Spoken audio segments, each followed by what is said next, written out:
Dalam sebuah hadis yang diriwayatkan oleh Imam Ad-Dailami, Rasulullah sallallahu alaihi wasallam bersabda, "Arba'un min sa'adatil mar'i."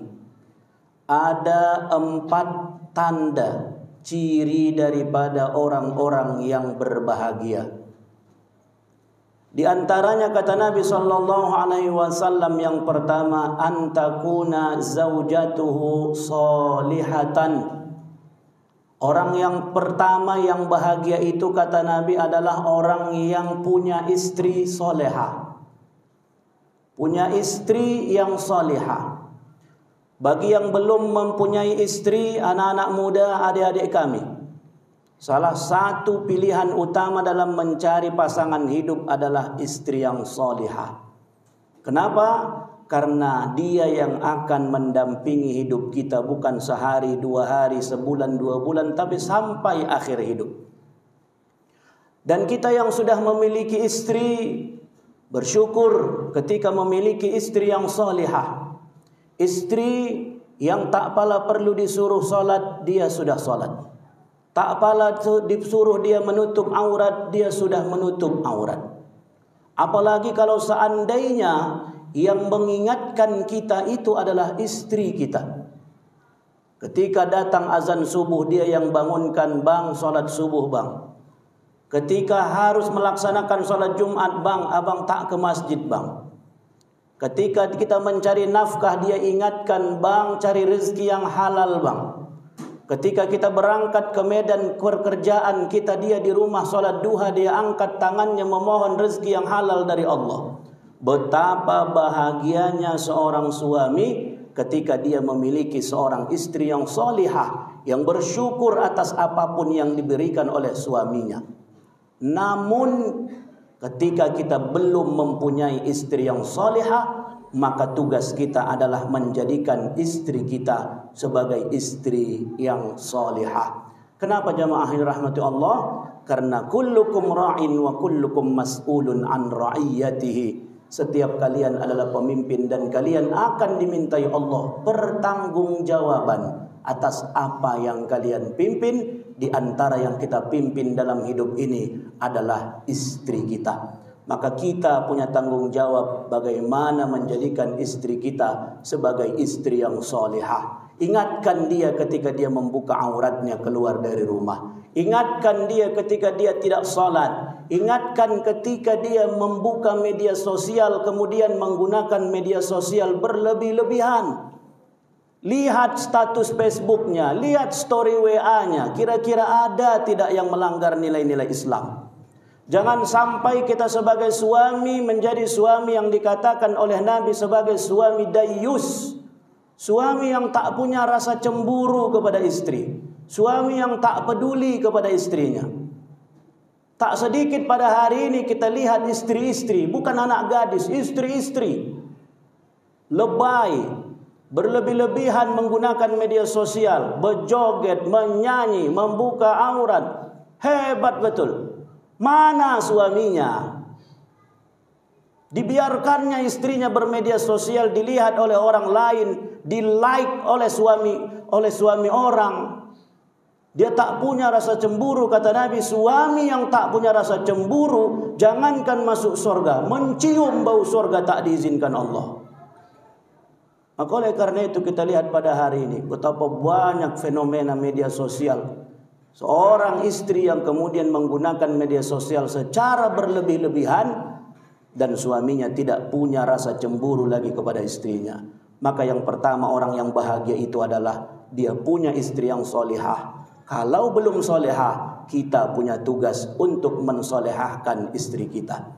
Yang kedua, wa auladuhu abraran.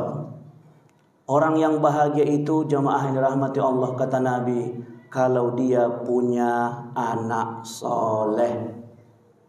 Kalau dia punya anak soleh.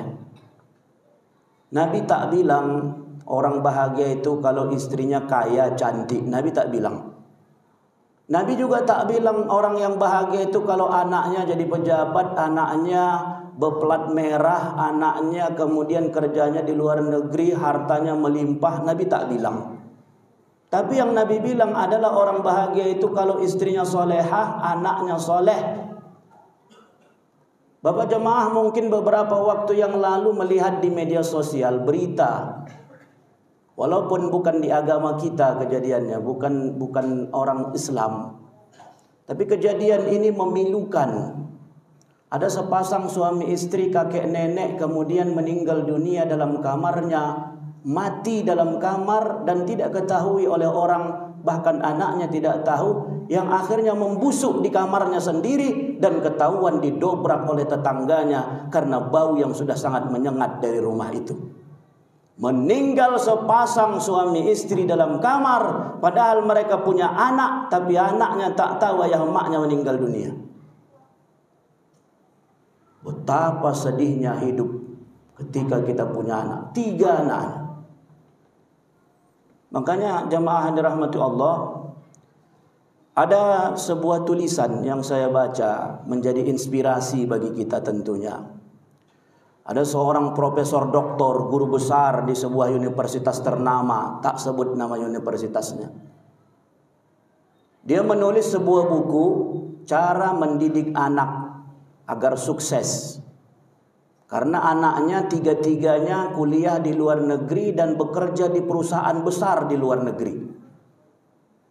Kacamata dia, pandangan dia itu anak sukses itu kalau kuliahnya luar negeri, kerja luar negeri, kaya, hebat, itu sukses bagi dia. Dia buat buku itu, kemudian dia karang, dia terbitkan, dibaca oleh orang.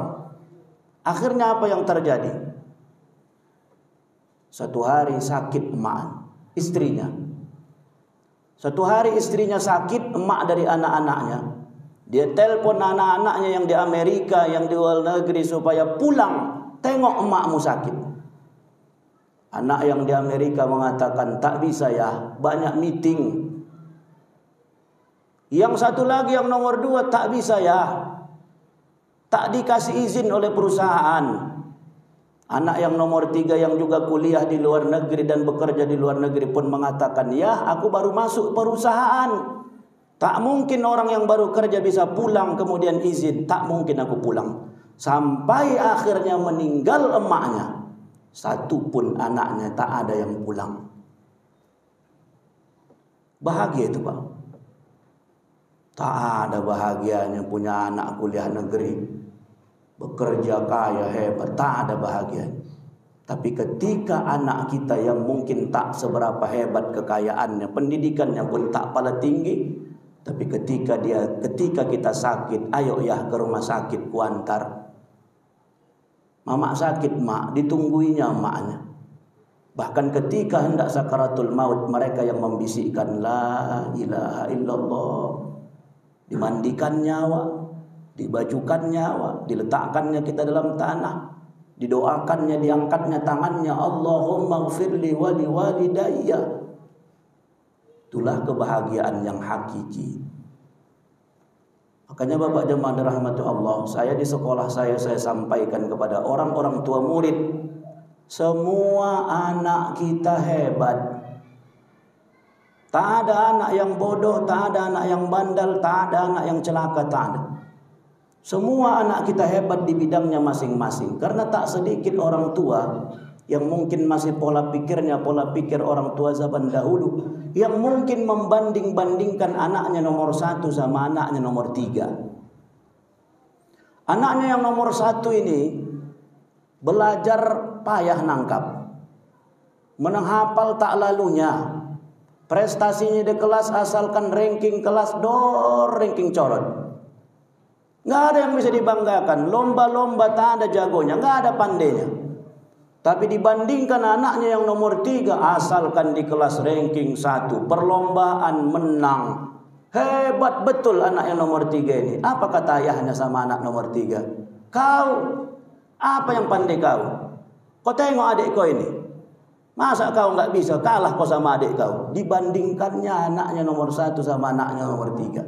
Akhirnya 20-30 tahun berlalu, si anak yang nomor 3 pun akhirnya sukses dengan pendidikan dan pekerjaannya. Anak yang nomor 1 karena tak sepintar anak yang nomor 3, Akhirnya dia tinggal di rumah membantu ayah emaknya beladang. Ketika ayah emaknya sakit, pertanyaannya siapa yang mengurus ayah emaknya itu? Anak nomor 1 kah atau anak nomor 3? Makanya Bapak jemaah dirahmati Allah, syukuri macam manapun anak kita, syukuri. Karena Allah lebih tahu. Karena Allah sudah siapkan anak kita yang bakal mengurus kita di masa tua. Tak sedikit orang tua pada hari ini yang kesepian di masa tuanya. Yang ketika sakit tak ada anaknya yang bisa punya waktu untuk mengurusnya. Akhirnya rame panti jompo. Akhirnya apa? Banyak orang tua yang kemudian menyendiri sampai na'udzubillah. Kejadian di berita seminggu yang lalu kita lihat, sakitnya meninggal awak, anak awak tak ada di sisi awak. Busuk mayat tuh. Makanya Bapak jemaah dirahmati Allah, kebahagiaan yang kedua adalah ketika punya anak yang soleh. Bukan berarti anak kita tak boleh jadi orang kaya, jadi pengusaha, jadi pejabat. Harus anak kita sukses dunia. Tapi yang terpenting daripada itu, harus juga dia sukses akhiratnya. Jangan sampai kita kejar dunia. Tak sedikit orang tua yang pingin kali dia anaknya sukses, disekolahkannya di sekolah orang lain.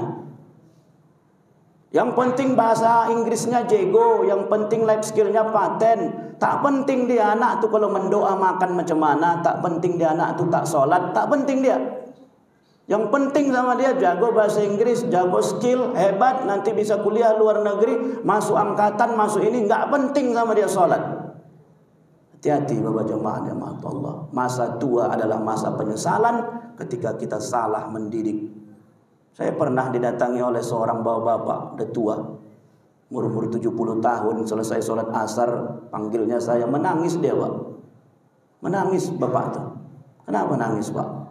Alhamdulillah Ustaz, anak saya 4, 5 anaknya, semua sukses, jadi pejabat semua, punya rumah dinas, punya mobil dinas, semua jadi di semua instansi pemerintah, BK merah semua. Tapi satu pun tak ada yang bersama dia. Maknya meninggal, istrinya meninggal, begaduh ayah sama anak, diusir orang tua ayahnya dari rumah tuh, rumah hendak dijual dibagi harta warisan. Berjumpa anak sama ayah di pengadilan agama, menangis dia. Apa katanya terakhir? Satu yang kusesali Ustaz, satu pun anakku tak ada yang kuajari agama.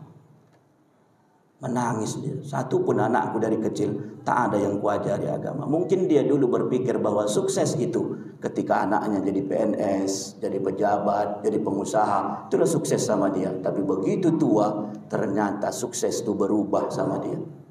Yang ketiga, orang yang bahagia itu kata Nabi adalah wa khultanuhus sholihin, punya teman yang soleh. Punya teman yang soleh. Kalau punya teman yang soleh Pak, salah awak diingatkannya. Sayang betul dia sama kita. Tak sholat awak diingatkannya, tak wirid awak ditanyanya, kenapa tak wirid bang? Kalau ada yang menyalah sama kita dia bantu. Bukan bekawan-bekawan yang terkadang bekawannya sekedar ada azas manfaat. Oh, waktu ada jabatan awak semua ndak bekawan sama awak. Yang tak saudara pun diurut-urutnya, saudaranya kita bang katanya.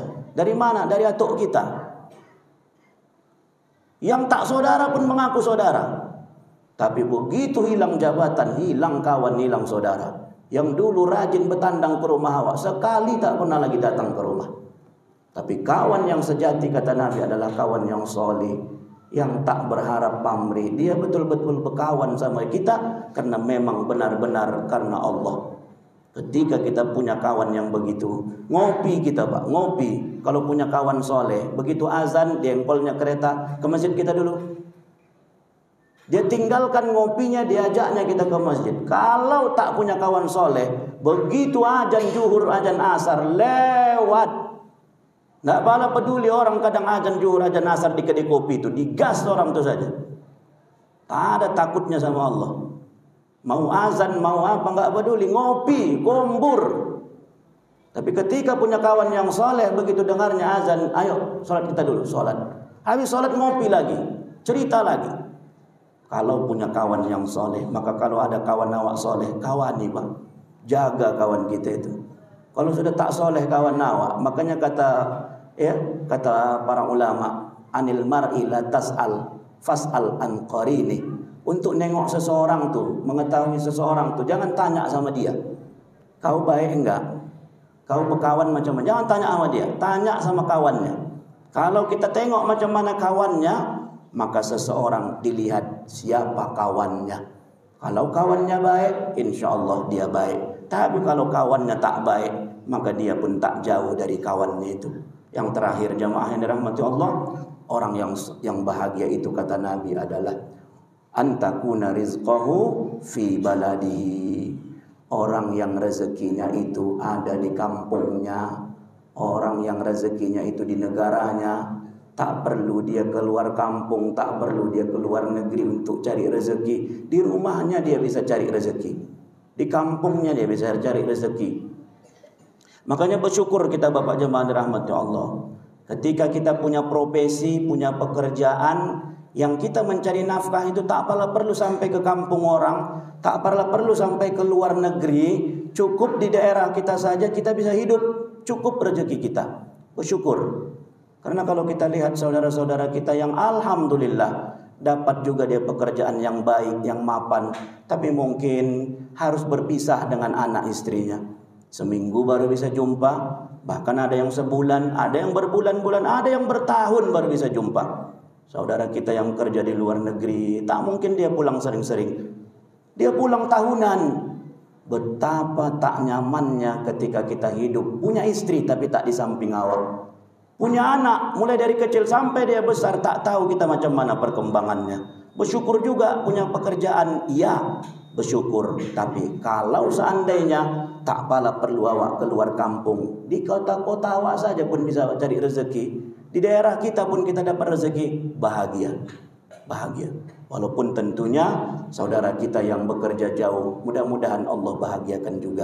Saudaraku yang dirahmati Allah, 4 tanda orang yang bahagia, mudah-mudahan kita salah satu di antaranya.